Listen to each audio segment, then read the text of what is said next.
Imagine being a sailor trapped inside a submarine 100 meters beneath the sea. There's no way to communicate with the outside world. Escape is impossible.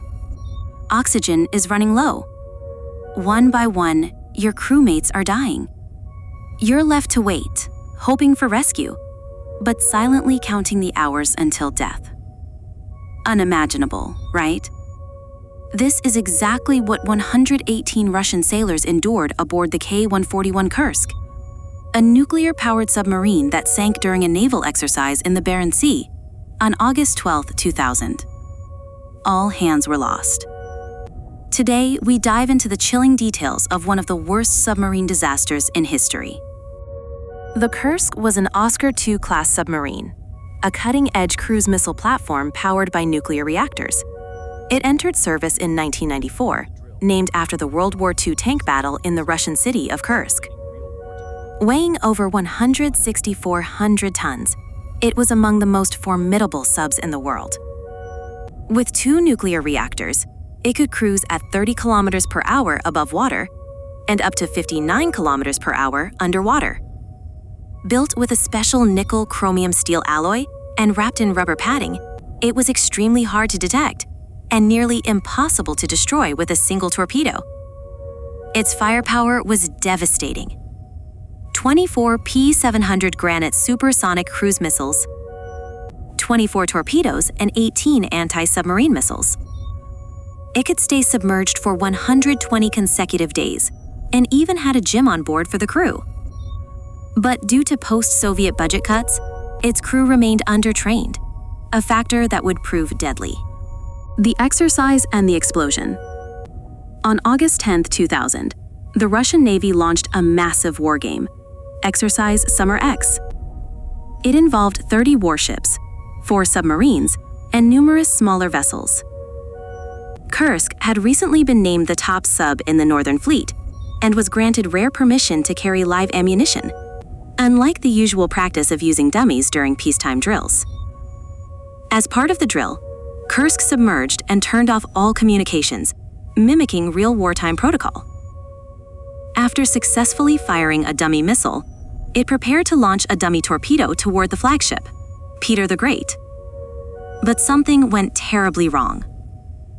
Kursk used the Type 65 torpedo, massive, capable of destroying an aircraft carrier with a single nuclear or conventional warhead.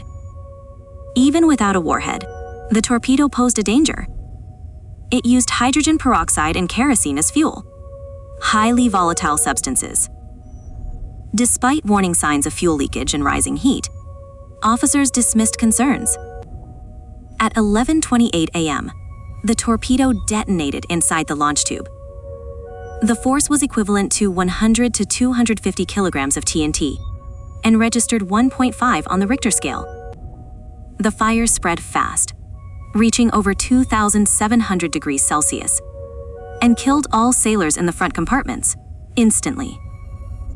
Seconds later, water began flooding multiple sections. Within 135 seconds, a second and far more powerful explosion rocked the sub.